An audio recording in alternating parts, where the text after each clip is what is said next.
un lío muy serio. Escuche, ¿cuál crees tú que es el peor problema que enfrenta la humanidad? Porque la humanidad enfrenta una cantidad de problemas. Hoy en día, de hecho, hay una cantidad de conflictos, recesión económica, guerras, cualquier cantidad de cosas, ¿verdad? Ahora, te la voy a poner más suave. ¿Cuál crees tú que es el lío más serio que puede enfrentar una persona? El problema más serio. Las personas experimentamos diferentes problemas, ¿verdad? Problemas en la casa, problemas con los hijos, problemas con familiares, problemas económicos. Y hay una serie de dificultades que los seres humanos atravesamos.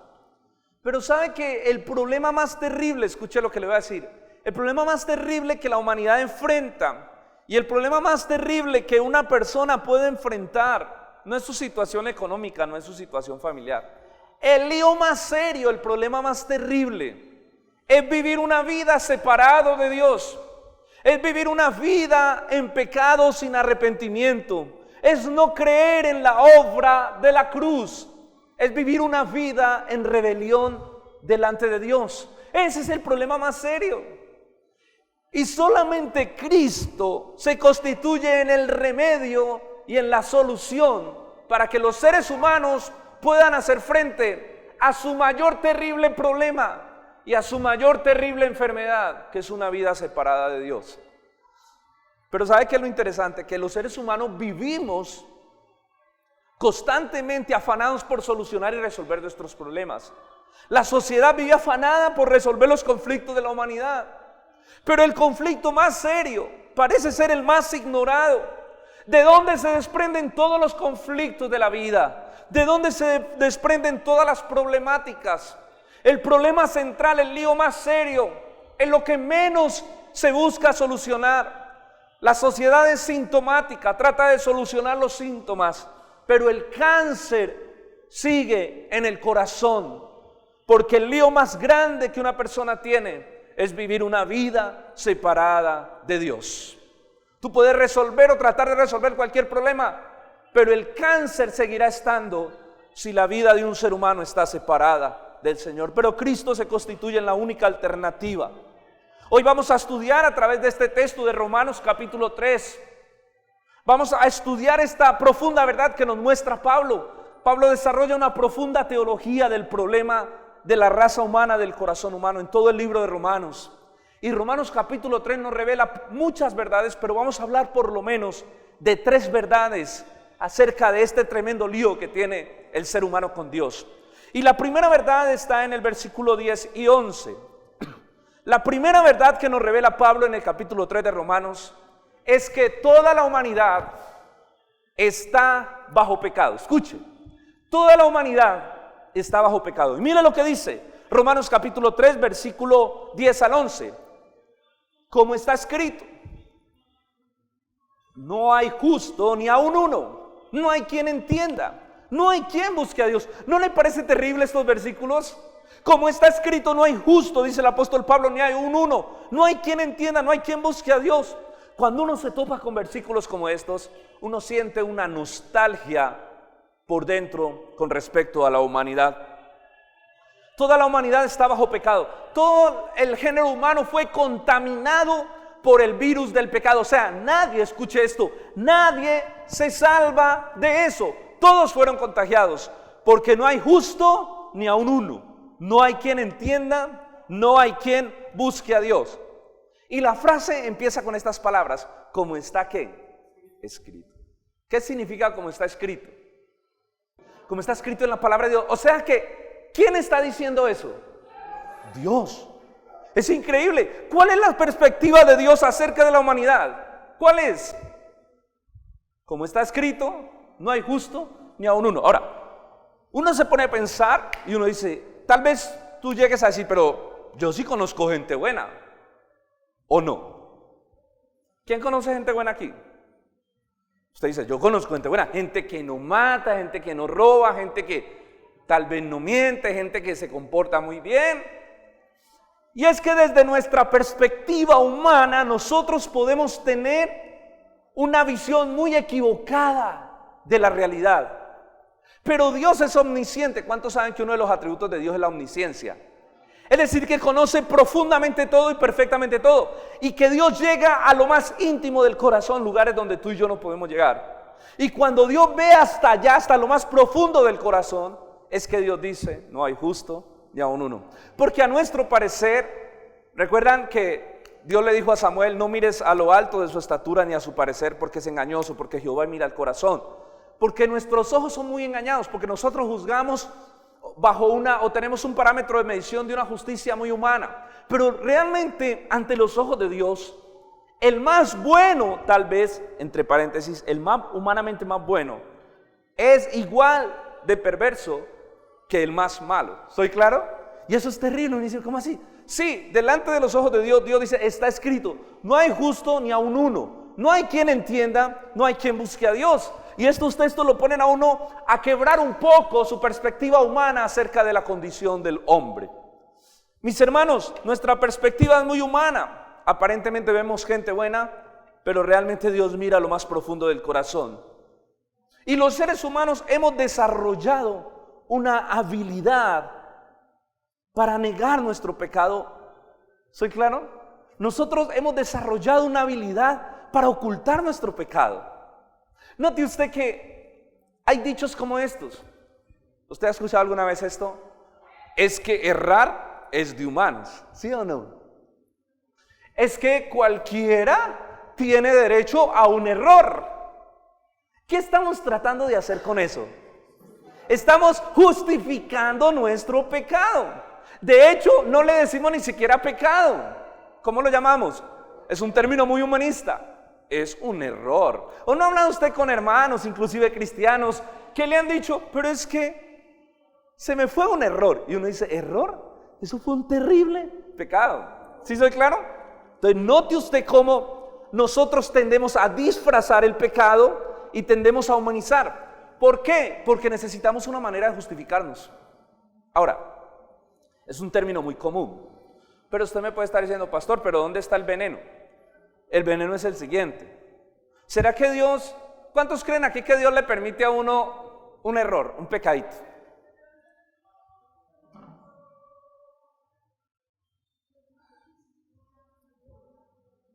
¿Sabe qué dice la Biblia? Oye, Dios exige, lo que pasa es que lo voy a poner contra la espada y la pared como Pablo nos está poniendo en este texto. Esto no me lo estoy inventando yo, de hecho esto es una verdad histórica de la iglesia. Ustedes no crean que es que el pastor ha salido con unos mensajes tan tremendos, hermano. Esto ha sido predicado en la vida de la historia cristiana durante años. Durante años. Miren, Dios dice en su palabra, sed santos porque yo soy santo. Dios, y aquí es donde va lo complicado para todos. Créanme que para mí también. Dios dice ser santos porque yo soy santo. Dios exige del hombre perfección moral. ¡Wow! ¿Qué acaban de decir, pastor? Dios exige del hombre perfección moral. Dios exige santidad. ¿Y por qué? Porque ¿cómo fue diseñado el hombre? ¿Cómo dice Génesis que fue diseñado el hombre? Y fue hecho el hombre a imagen y semejanza de Dios. A imagen de Dios lo creó. O sea que Dios nos creó con la capacidad de ser santos. Pero hubo un terrible problema. Cuando el hombre incurre en el pecado, esa capacidad de santidad se deterioró por completo. Y nosotros ya no podemos vivir más que una vida llena de pecado. Terrible eso. Y esa es la situación de todos los que estamos acá. Fuimos diseñados para vivir en santidad. Pero el pecado llegó y entró y afectó tanto y contaminó tanto la mente y el corazón, que esa capacidad de vivir en santidad fue totalmente deteriorada. Y ahora uno ve que la vida de uno está inundada por un corazón pecaminoso, ¿o no? Pero Dios pide perfección moral. Eso lo pide la palabra de Dios.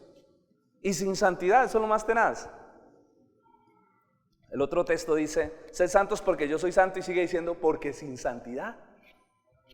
¿Porque sin santidad qué? Nadie verá al Señor. Wow, nos la pusieron muy dura, ¿o no? Nadie puede ir al cielo si no es santo.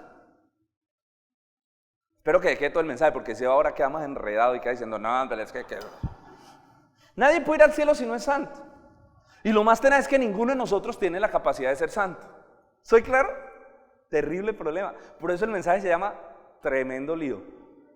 Tremendo lío en el que está metido el corazón humano. Fuimos diseñados con esa capacidad por Dios, pero la perdimos. E incurrimos ahora en una vida de pecado. Por eso, desde esa perspectiva, es que la Biblia dice, no hay justo ni aun uno. Porque ninguno de nosotros puede cumplir los estándares morales que Dios exige. ¿Dónde pone Dios sus estándares morales? Lo hemos enseñado en estas últimas predicaciones. ¿Dónde están expuestos los estándares morales de Dios? ¿Dónde se exhibe la justicia de Dios? En la ley de Dios. Dios nos dio una ley que hay que cumplir a cabalidad.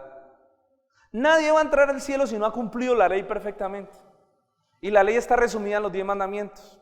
No matarás, no hurtarás. Y hace 8 días hicimos unos ejercicios que nos dejaron que todos nosotros estamos por fuera del cumplimiento de esa ley. Entonces nota usted cómo queda uno como que definitivamente, si yo me creía muy bueno, hoy entiendo que no hay justo ni aun uno. No hay quien entienda. No hay quien busque a Dios. Entonces, bajo esa perspectiva, es que Dios dice, no hay bueno, no hay un uno. Es decir, no hay nadie que pueda cumplir a cabalidad la ley de Dios. No hay nadie que pueda cumplir a perfección los estándares morales que Dios exige del hombre. No hay nadie. Entonces usted me dirá, pero Dios, ¿por qué lo exige? Porque Dios nos creó con la capacidad de cumplirlos. El hecho de que nosotros hayamos pecado, eso no es problema de Dios. ¿Soy claro? El hecho de que el hombre haya caído no es un problema de Dios, porque Dios nos creó con esa capacidad. Es un problema nuestro. Y el tremendo lío en el que estamos metidos es un lío delante de la justicia de Dios, que no podemos cumplir sus estándares de justicia, no podemos cumplir sus estándares de santidad. Por eso el Señor dice, no hay justo ni aun uno, no hay bueno, no hay quien entienda, no hay quien busque a Dios, dice el apóstol Pablo, hablando precisamente de la ley.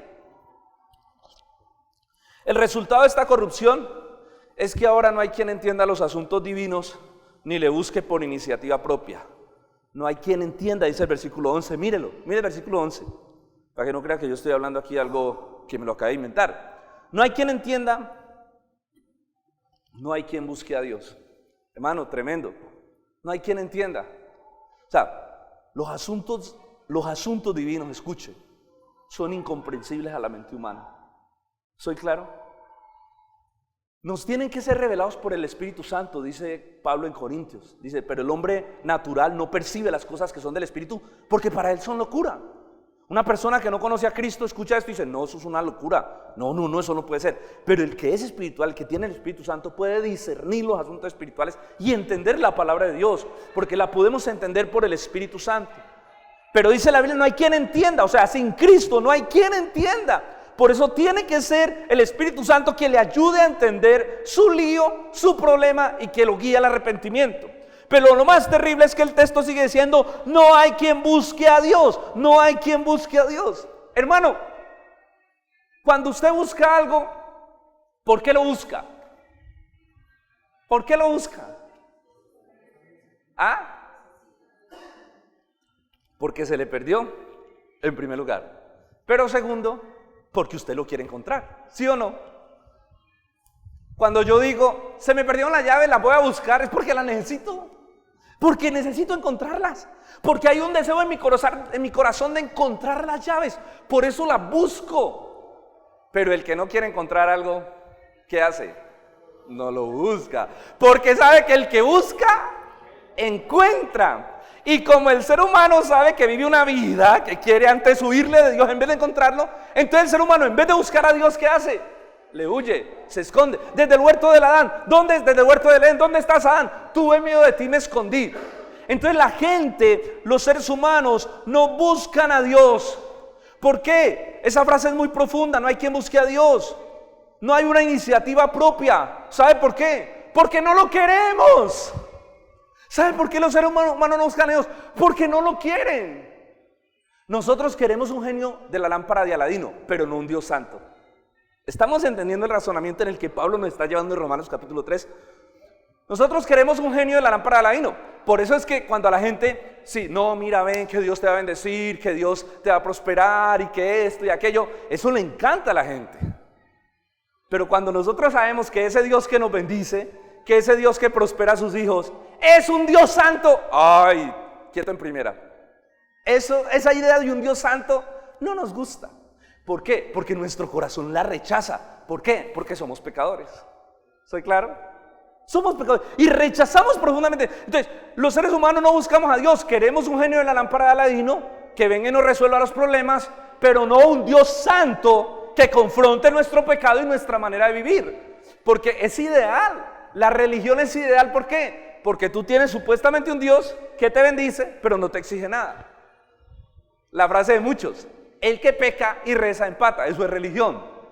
Entonces, claro, queremos un Dios de la lámpara de Aladino que nos bendiga, pero no queremos un Dios santo, porque es que un Dios santo confronta mucho nuestra vida.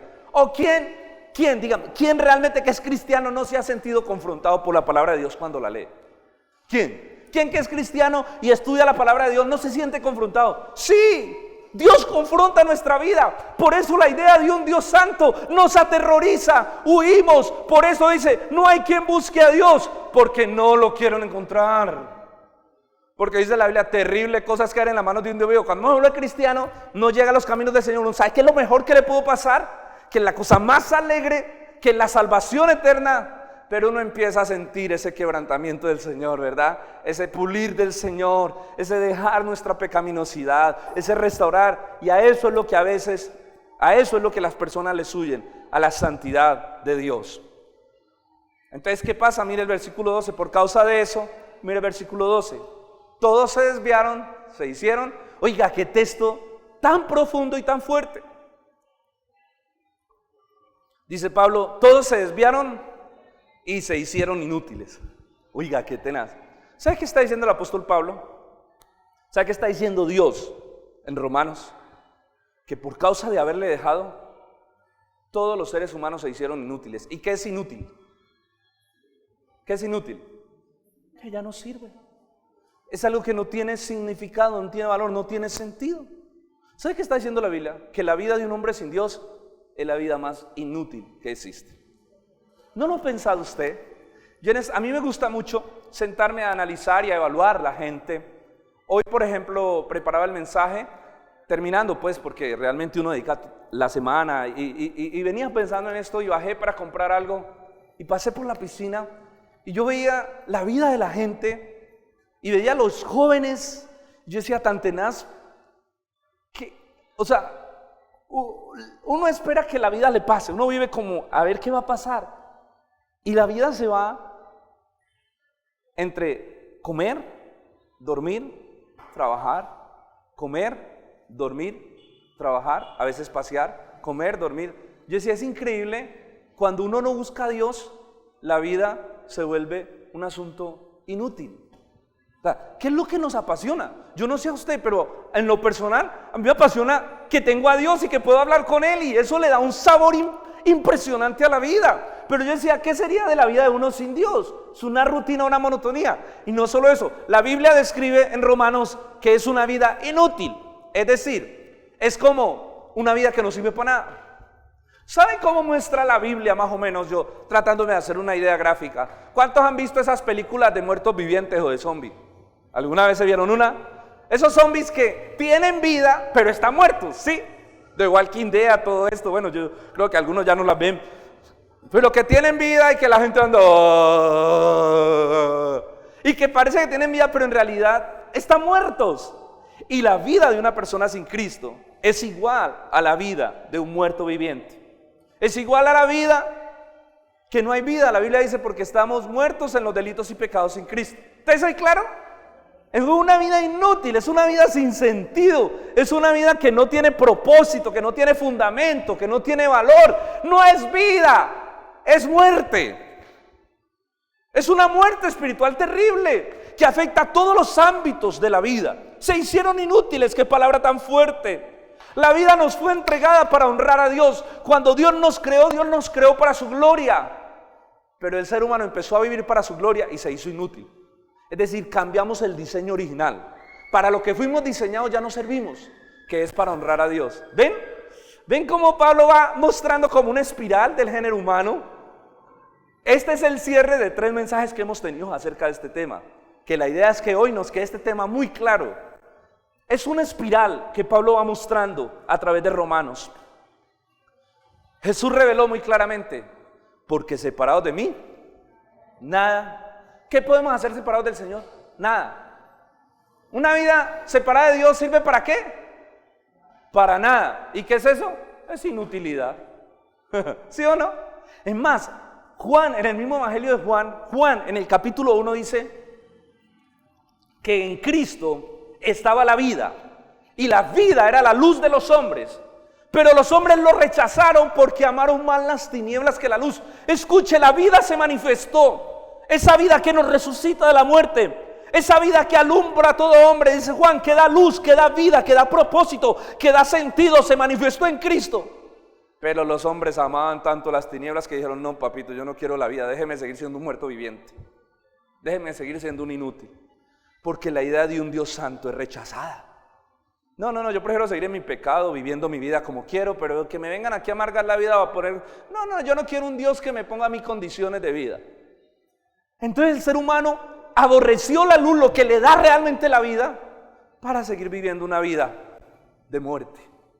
Tremendo, ¿no? Hermano, vivimos en una humanidad en tinieblas. ¿Cuántos sabían eso? ¿Cuántos sabían que vivimos en una humanidad en tinieblas? ¿Cuántos sabían que vivimos en un mundo caído, en un mundo de muertos vivientes, sin Cristo? Entonces, Dios diseñó el mundo hermoso. Dice que cuando Dios hizo al hombre y vio todo lo que Dios había hecho, que era perfecto, que era bueno, y dijo Dios, wow. Pero entonces, ¿qué fue lo que convirtió este mundo en el estado catastrófico, depresivo, de mortandad? ¿Qué es? Hoy vivimos en un mundo muy bueno. ¿Usted le parece que vivimos en un mundo súper lindo? Una belleza de mundo. La gente se mata, hay guerras. Hermano, la perversidad humana es terrible. ¿Dios hizo eso?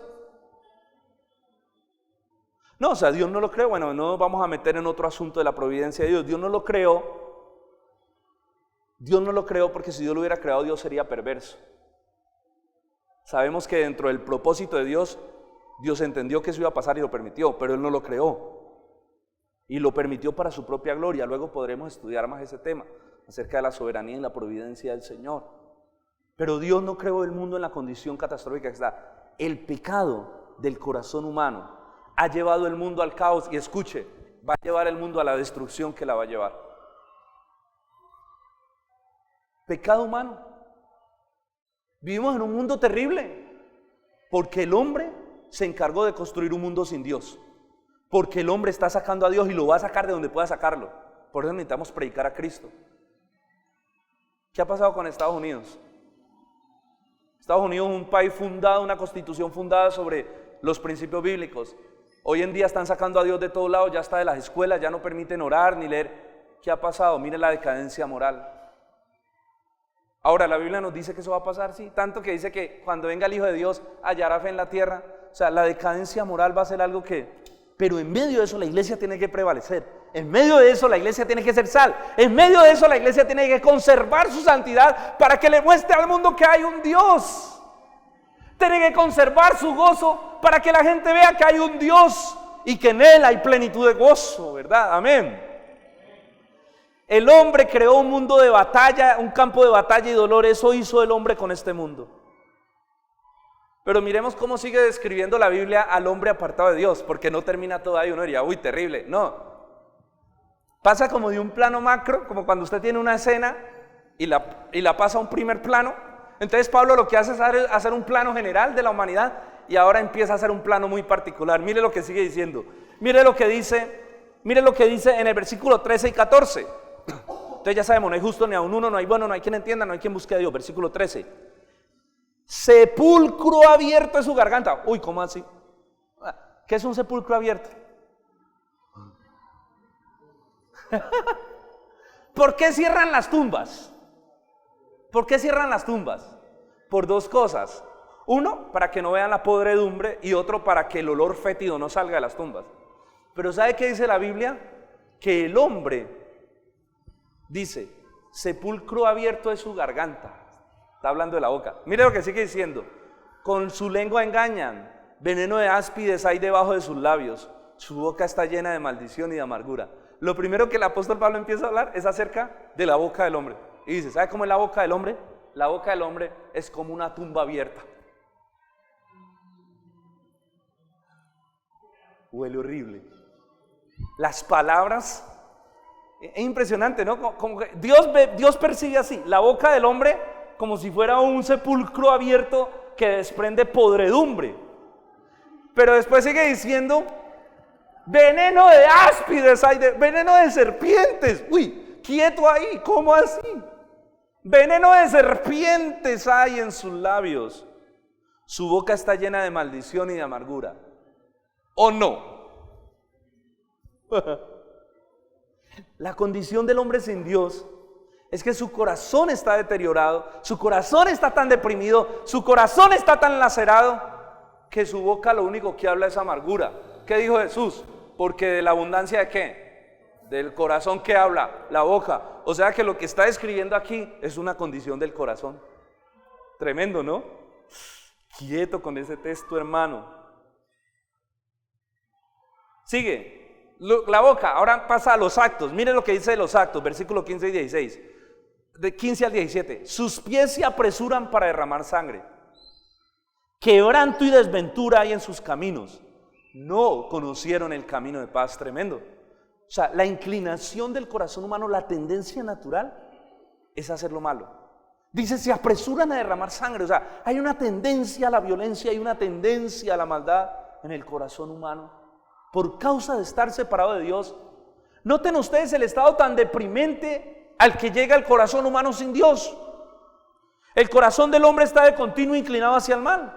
Y miren el versículo 18. No hay temor de Dios delante de sus ojos. Claro, aquí es donde empieza todo. ¿Qué es lo que restringe la maldad en un hombre?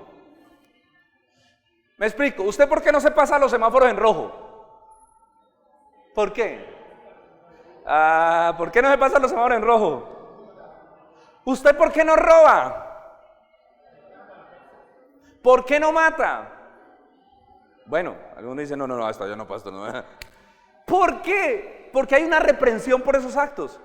Pero, ¿por qué los ladrones roban? ¿Por qué los sicarios matan? ¿Sabe por qué? Porque perdieron el temor a la ley. Porque ellos dicen, no, yo me vuelo, yo robo eso y me vuelo. ¿Sabe qué está diciendo?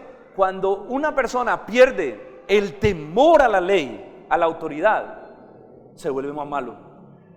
Lo que Dios está diciendo aquí es que el hombre es tan malo porque perdió todo temor a Dios, ¿o no?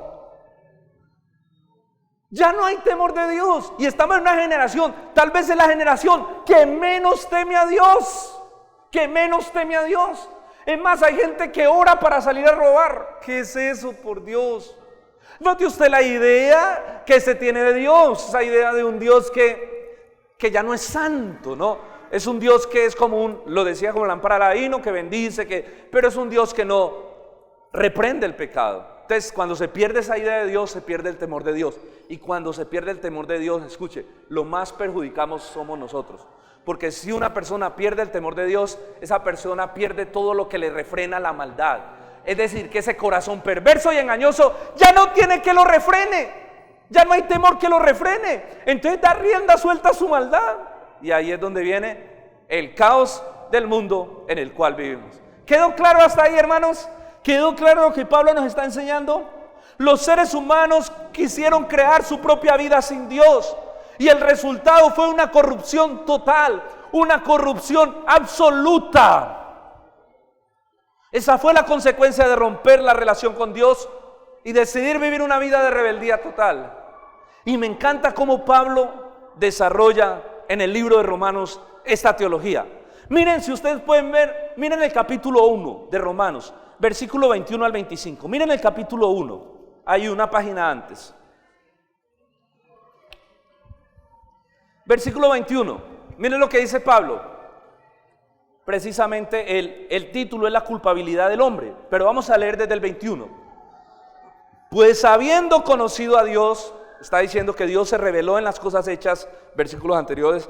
Pues el hombre, habiendo conocido a Dios, no le glorificó como a Dios, ni le dieron gracias, sino que se envanecieron en sus necios razonamientos, y su necio corazón fue entenebrecido.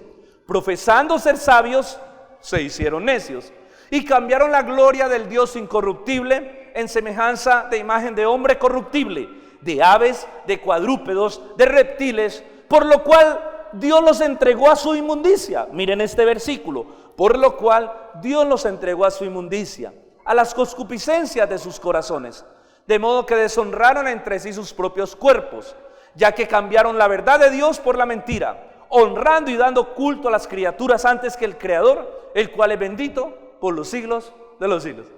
¿Qué está diciendo el texto? Sencillo, resumido en esto. No es sencillo, eso es muy profundo, pero voy a tratar de resumirlo por cuestión de tiempo. El hombre no quiso honrar a Dios, aunque lo conoció por lo creado, dice él, porque lo invisible de Dios se conoce en la creación, pero el hombre quiso desconocer a Dios, decidió vivir una vida de pecado, y Dios le dijo, tranquilo mijito, si eso es lo que eso quiere, hágale. Y eso fue lo que llevó al hombre a su perdición y a su perversión total, porque se quitó el freno que Dios tenía para refrenar el pecado. Dios dijo, si lo que quieren es pecar, pequen. Y el hombre llegó a convertirse en el muerto viviente que es hoy en día. Hermano, el corazón humano es tan perverso, que uno ni alcanza a imaginarse la maldad a la que puede llegar un ser humano. Un pequeño ejemplo, Adolfo Hitler. Ay, pastor, es que Hitler era muy malo. Descuídense y veréis. El problema con Hitler era que él tenía el poder y la plata para darle rienda suelta a toda su maldad. Pero hay gente que si tuviera el poder y la plata que tuvo Hitler, podía ser peor que Hitler. Porque un corazón corrupto, entre más poder y más dinero tenga, más peligroso se vuelve. ¿O no? ¿Ven ustedes los niveles a los que puede llegar el corazón humano sin Dios? Hermano, el corazón humano es terrible. Por eso Jeremías, nuestro texto lema de estas últimas 3 predicaciones, Jeremías 17, 9 y 10, engañoso es el corazón del hombre y perverso, dice Dios. ¿Quién lo conocerá? Yo, que escudriño la mente y pruebo el corazón. Sé lo que hay en cada corazón. Mis hermanos, terrible como Dios ve al mundo, ¿no? Hoy estoy rompiendo ese paradigma que la gente tiene, ay no, Dios es tan lindo, ay Dios es un papi chulo, Dios, ay cuando yo lo necesito yo oro y Él me bendice, porque es que Dios ve este mundo con una bondad. Ay hermano, la Biblia está mostrando cómo ve Dios el mundo, desde su perspectiva, desde la justicia de Dios. El ser humano es terriblemente perverso. ¿Queda claro lo que Pablo explica en Romanos? Y lo que Pablo está desarrollando es una teología del pecado. Le está diciendo, ya les he dicho a todos, a los judíos y a los romanos, que todos están bajo pecado, que no hay justo ni a un uno, no hay bueno, no hay nadie, no hay quien entienda. ¿Recuerdan al joven rico? Maestro bueno, ¿qué haré para heredar la vida eterna? Jesús le dijo, ¿por qué me llamas bueno si bueno no hay ninguno, sino solo mi Padre que está en los cielos? Y lo que hemos estado haciendo con estos mensajes es tratar de que entendamos la perversidad del corazón humano. Y hermanos, permítame aquí hacer un paréntesis. Usted puede ser muy buen cristiano, pero si usted se descuida de estar aferrado de la gracia del Señor, el corazón humano puede llegar a unos niveles de pecado terribles. Que Dios me perdona si me arrepiento y me restaura. Sí, si te arrepientes de corazón, el Señor te va a perdonar. Pero las consecuencias que vivimos por nuestro pecado muchas veces son terribles. Entonces es preferible estar aferrado a la gracia del Señor. Segunda realidad. La segunda realidad que Pablo muestra aquí en el libro de Romanos es que por causa de eso todos están destituidos de la gloria de Dios. O sea, Pablo está haciendo toda esta argumentación para decirle a los judíos que se las picaban de muy guardadores de la ley, de muy buenos, y para decirle a los romanos que se las picaban de muy justos, decirle, la corrupción del hombre es total y todos están destituidos de la gloria de Dios. Mire Romanos 3:23, mire el versículo 23. Por cuanto todos pecaron, ¿qué dice? Todos están destituidos de la gloria de Dios. ¿Quiénes? ¿Cuántos? Todos. ¿Hay alguien que pueda tener relación con Dios sin Cristo? Nadie. ¿Por qué? Porque todos están destituidos de la gloria de Dios. Es decir, la humanidad entera está confinada a la condenación eterna. Terrible. Por eso le decía el gran lío. Y miren, es que mírenlo en el versículo 9, cuando Pablo empieza a hablar. Pablo empieza a explicar por qué Pablo empieza a decir por qué explica todo esto. ¿Qué pues?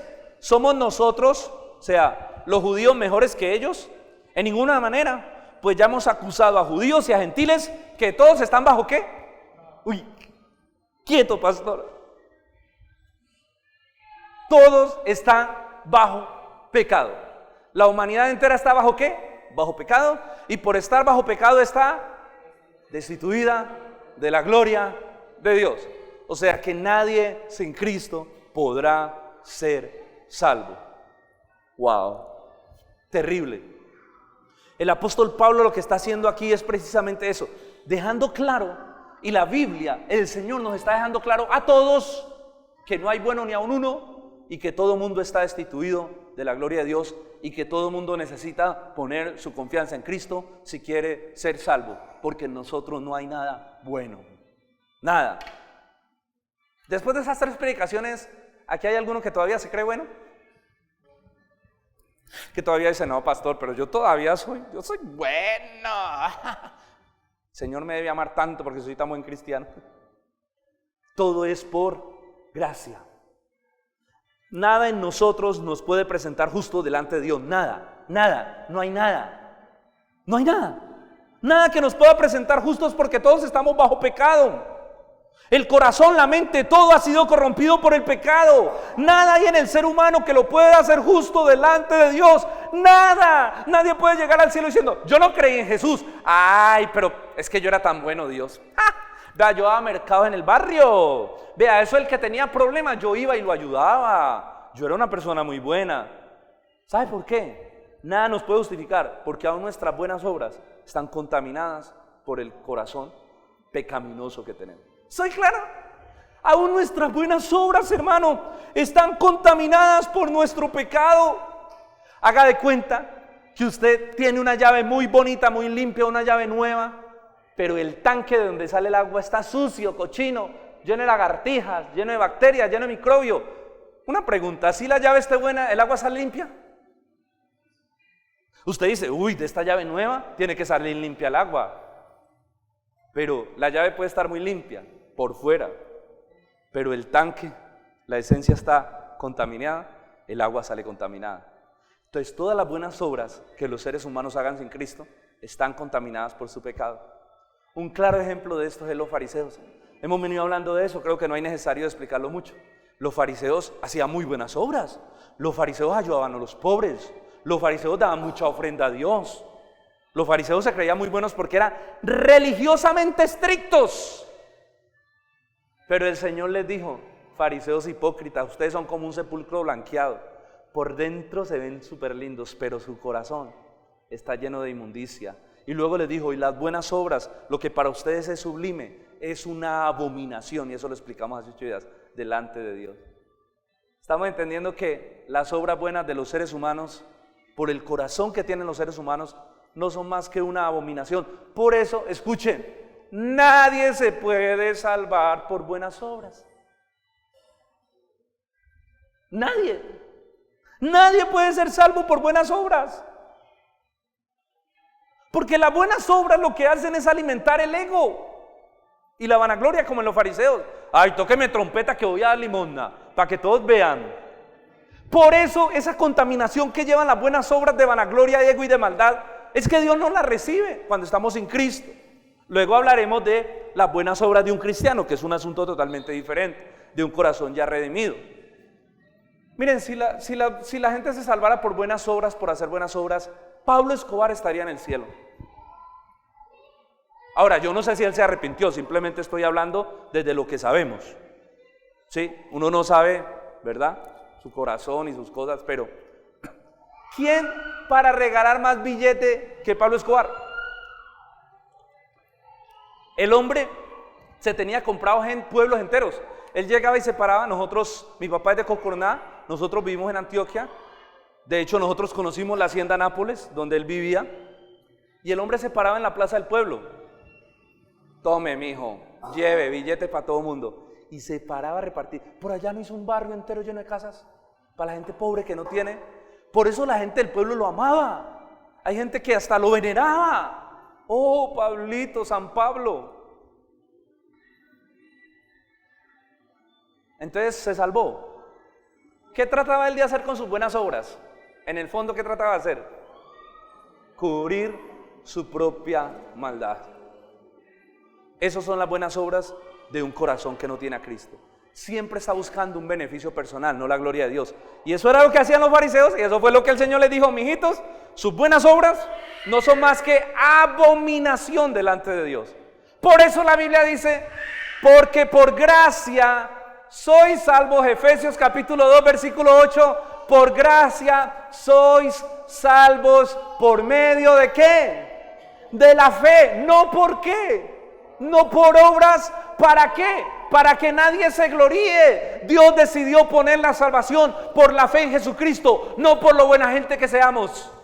Nadie, por muy buena gente que sea, va a poder llegar al cielo. Nadie podrá ser salvo en su propia justicia. Mire versículo 19 y versículo 20 de Romanos capítulo 3. Versículo 19 y versículo 20. Pero sabemos que todo lo que la ley dice, dice el apóstol Pablo, lo dice a los que están bajo la ley, para que toda boca se cierre y todo el mundo quede bajo el juicio de Dios. Versículo 20, la clave. Ya que por las obras de la ley ningún ser humano será justificado delante de Dios, porque por medio de la ley es el conocimiento del pecado. ¿Se puede salvar a alguien por las buenas obras? Ningún ser humano podrá ser salvo por las obras de la ley. Porque lo que la ley hace es darnos a conocer el pecado. Hermano, eso lo hemos explicado. ¿Qué es lo que hace la ley? La ley de Dios manifiesta su carácter santo, lo que te permite es ver tu pecado. No codiciarás, te hace ver como un codicioso. No mentirás, hace ver que eres un mentiroso. Entonces la ley lo que hace es exponer nuestro pecado. La ley de Dios lo que nos hace es ver nuestro pecado delante de la justicia de Dios. ¿Sí o no? Por medio de la ley es el conocimiento del pecado. Por eso nadie se puede salvar por la ley. ¿Estoy siendo claro? Yo sé que a ustedes les va a surgir la pregunta que a mí me surgió mucho tiempo atrás, y es, entonces, ¿cómo se salvaba la gente del Antiguo Testamento? ¿Cómo se salvaba la gente del Antiguo Testamento? Porque Cristo no había venido. ¿Se salvaba por la ley? Escuche, Pablo, un maestro de la ley, está hablando de que nadie puede ser salvo por las obras de la ley. La gente del Antiguo Testamento se salvaba igual que nosotros, por la fe en un Salvador. Ahí está el meollo del asunto que a veces muchos cristianos no entendemos. Nosotros decimos, antes se salvaban por la ley. Hermano, por la ley no se salva a nadie, porque por la ley lo único que se hace es el conocimiento del pecado.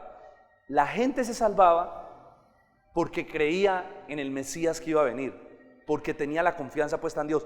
Pablo desarrolla eso en el capítulo 4, usted lo puede leer y estudiar en su casa, cuando dice, ¿cómo fue salvo Abraham? ¿Qué dijo Abraham? Dios le dijo, mas el justo por la fe vivirá. ¿Qué dijo Habacuc? Mas el justo por la fe vivirá. Las personas creían en Cristo, que era el Mesías, el Salvador para salvación, en el Antiguo Testamento. En el Nuevo, nosotros creemos, pero desde el otro lado de la cruz, creemos en que Él murió para salvarnos, pero es la misma fuente de salvación, la gracia de Dios. La gracia de Dios, Dios eligió salvar a los hombres por gracia. Los del Antiguo Testamento en la esperanza de un Mesías, los del Nuevo Testamento en el Mesías que ya vino y nos perdonó y nos limpió de nuestro pecado. Bueno, eso para los que les gusta ahondar un poquito más en estos temas. Hermano, ustedes saben que la ley en última lo que va a condenar al hombre, ¿qué va a hacer? ¿Por qué va a ser juzgado el hombre? Así ya lo explicamos, por la ley de Dios. Para que un hombre sea juzgado le tienen que sacar la ley. Dios va a sacar su ley, va a poner a los hombres frente a la ley de Dios, y frente a esa ley no se salva ¿quién? Nadie. Es que yo tengo una abuelita. Qué abuelita tan buena, pastor. Eso sí, ella no le hablen de Dios, no le hablen nada de ese Cristo, pero buena sí es. ¿Va para el cielo? ¿Va para el cielo si muere sin Cristo? Porque nadie podrá ser salvo aparte de su fe en Jesucristo. Miren lo que dice, se lo voy a leer, no lo apunte, Gálatas 3 del 22 al 24. Mas la Escritura lo encerró todo bajo pecado, para que la promesa que es por la fe en Jesucristo fuese dada a los creyentes. Pero antes que viniera la fe, estábamos confinados bajo la ley, encerrados para aquella fe que iba a ser revelada. De manera que la ley ha sido el tropezadero para llevarnos a Cristo, a fin de que seamos justificados por la fe. ¿Qué está diciendo Pablo? Hermano, que lo que Dios hizo a través de la ley fue confinar el mundo entero bajo juicio. La ley lo que dice es, todos son culpables, no hay bueno, ni aun uno, no hay quien entienda, no hay quien busque a Dios, para que todos necesiten un Salvador. ¿Soy claro? La ley es el ayo que nos lleva a Cristo, el tropezadero. O sea, lo que la ley hace es que nos arrincona para que el ser humano diga: necesito un Salvador. Necesito un Salvador. La gente necesita entender que necesita un Salvador. Nadie puede ser salvado si no es por la fe en Jesucristo. Y con eso quiero terminar el mensaje. Todos necesitamos un Salvador, es la tercera verdad que explica el apóstol Pablo. Todos necesitamos un Salvador. Mira el versículo 21. Pero ahora, aparte de la ley, se ha manifestado la justicia de Dios, testificada en la ley y los profetas. ¿Qué se ha manifestado? ¿Qué se ha manifestado aparte de la ley?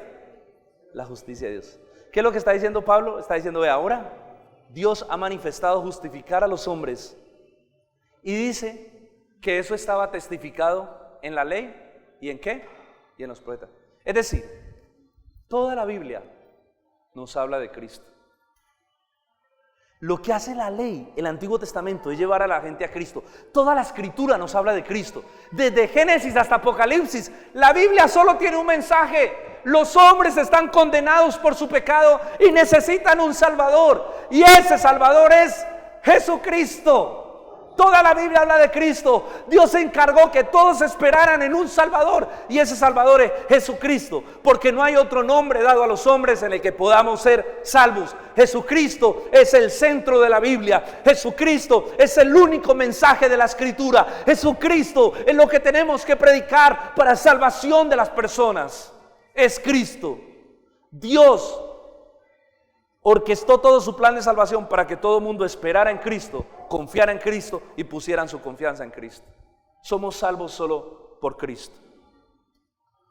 Un plan que incluía a toda la humanidad, ya no solo a judíos, sino también a gentiles.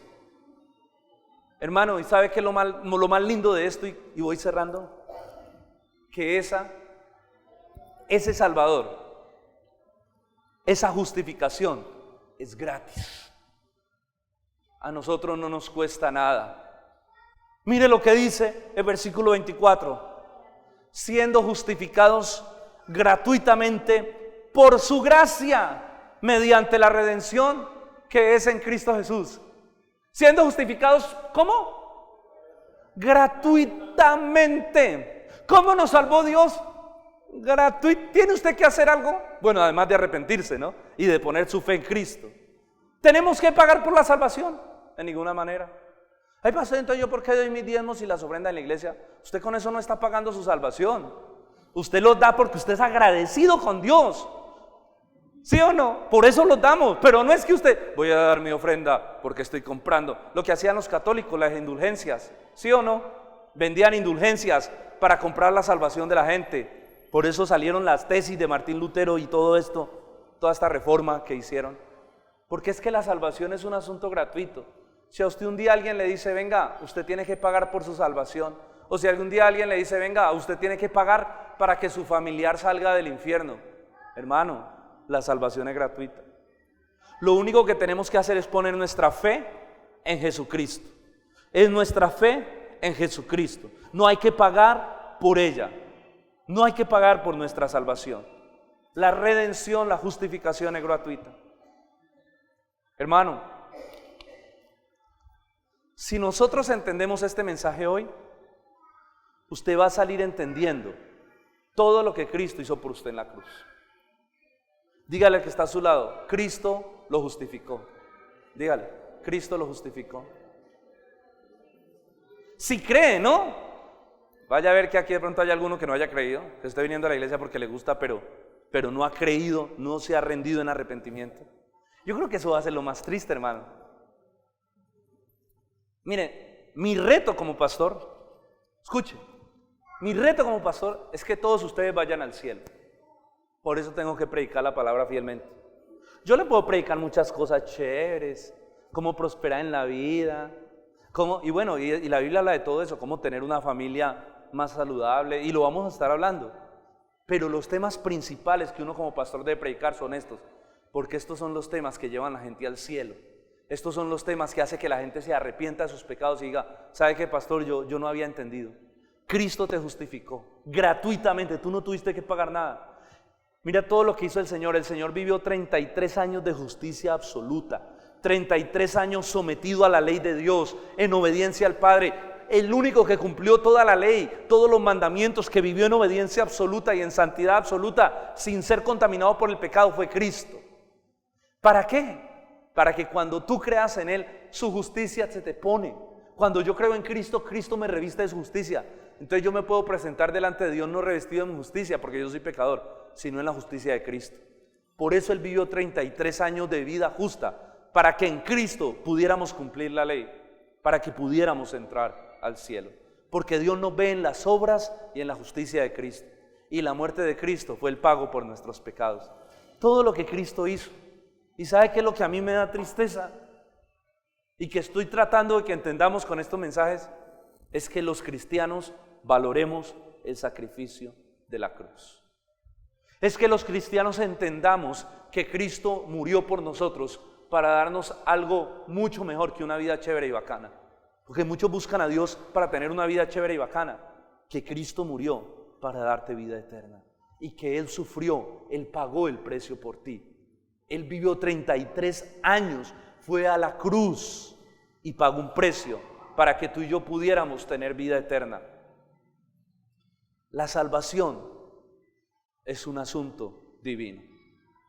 Escuche, la salvación es un asunto de gracia, solamente de gracia. Dios lo hizo todo, Dios lo hizo todo. Jesús, ¿qué dijo? Mire, inclusive lo hace una cosa, y lo he estado explicando estos días.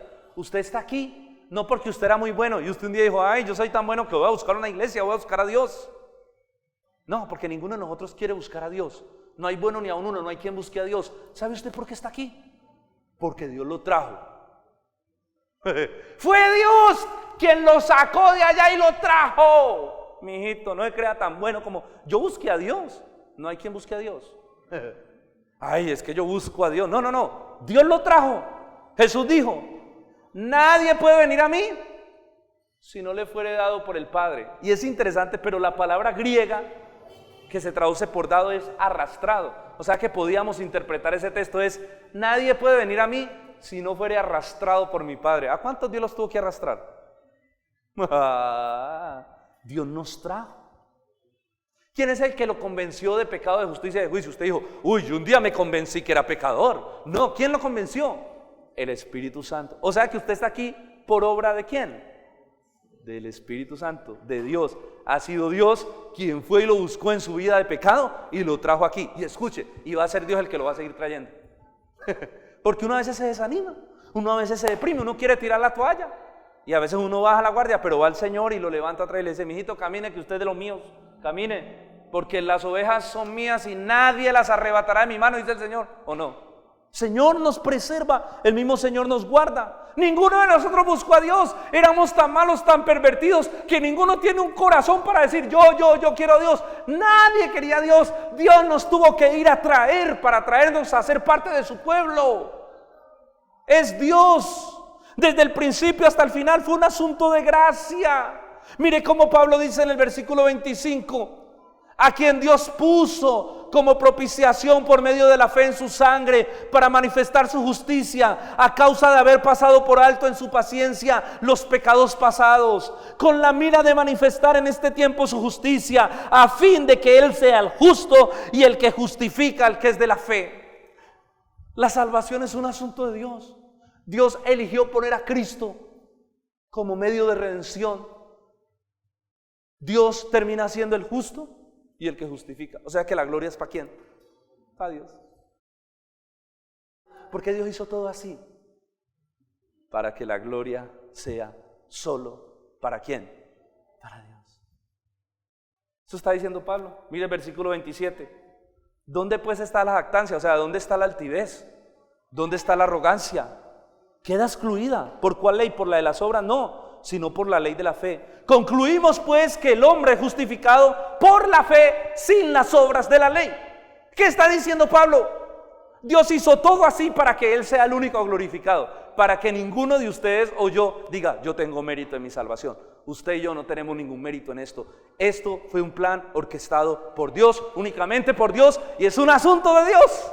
Es Él, no más que Él, quien hizo todo esto posible. Él puso el cordero, Él nos trajo a ese Cordero, Él nos dio vida eterna y Él nos llevará al cielo. Es Él. ¿Sabe qué es eso? Esa es la garantía de que la salvación que Dios nos dio, nada nos la puede quitar. Jesús dijo: mis ovejas oyen mi voz y nadie las arrebatará de mi mano. ¿Sabe por qué yo estoy convencido de que vamos a perseverar hasta el final? Porque se trata de Él. Y si Dios es el que ha decidido conservarnos, Él nos va a conservar hasta el final. Él nos va a conservar. Algunos saldrán, sí, Juan dijo, salieron de nosotros porque no eran de nosotros, pero el que es de Cristo permanecerá y permanecerá hasta el final. Conclusión. Hermano, la verdad es que todo esto, saber que esto es un asunto de Dios, que no se trata de nosotros, que Él nos tiene agarrados desde su mano, saber que es un asunto de Dios nos tiene que hacer amarlo más. Eso despierta una gratitud, despierta una adoración, porque cuando tú te pones a adorar, tú dices: Señor, tú lo hiciste todo. Tú diste a tu Hijo, Señor, en una cruz. Tú me atrajiste a tu Hijo. Tú me llevarás al cielo, todo es tuyo, la gloria es tuya. Yo no tengo velas en este entierro. Yo lo único que hice fue poner mi fe en Jesucristo, arrepentirme de mi maldad y mi pecado, pero aún eso fue provocado ¿por quién? Por el Espíritu Santo, quien nos convenció de pecado. Dígale al que está a su lado: toda la gloria de Dios. Él decidió amarnos, perdonarnos, llevarnos a Cristo y decidió glorificarnos. Mire cómo Pablo lo dice en Romanos capítulo 8, versículo 29 al 35, para cerrar. Ahí mismo en Romanos, Pablo va llevando este pensamiento hasta llegar a Romanos 8, el capítulo, para mí uno de los capítulos más preciosos del libro de Romanos. Mire lo que dice, versículo 29 al 35. Porque a los que antes conoció, mire cómo todo es un asunto orquestado por Dios. Porque a los que antes conoció, también los predestinó para que fuesen hechos conforme a la imagen de su Hijo, para que Cristo sea el primogénito entre muchos hermanos. Y a los que predestinó, a estos también los llamó. Y a los que llamó, a estos también los justificó. Y a los que justificó, a estos también los glorificó. ¿Qué pues diremos a esto? Si Dios, hermanos, es por nosotros, ¿quién contra nosotros?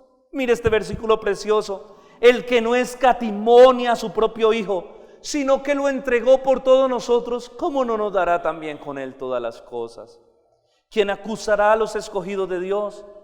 Si Dios es el que justifica. ¿Quién condenará? Si Cristo es el que murió, más aún el que también resucitó, el que además está a la diestra de Dios y el que también intercede por nosotros.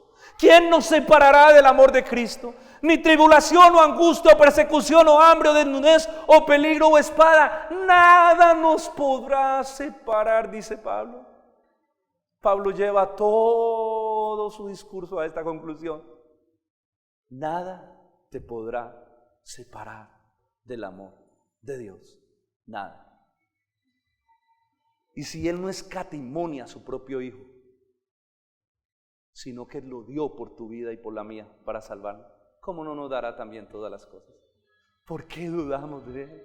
Si Él nos dio a su Hijo lo más preciado, Él nos va a sostener, Él nos va a ayudar, Él nos va a fortalecer. En las dificultades Él va a estar con nosotros, porque Él decidió amarnos y Él se va a encargar de llevarnos al cielo y glorificarnos con Cristo. Es un asunto de Dios.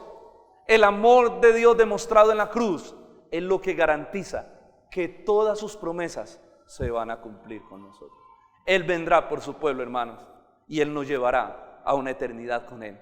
Y hay una morada celestial esperándonos, donde estaremos con nuestro papá toda la eternidad, adorando su nombre, en un mundo donde ya no habrá dolor, ni tristeza, ni clamor, porque las primeras cosas pasarán y Dios será nuestro Señor, nuestro Redentor, y habitaremos con Él eternamente.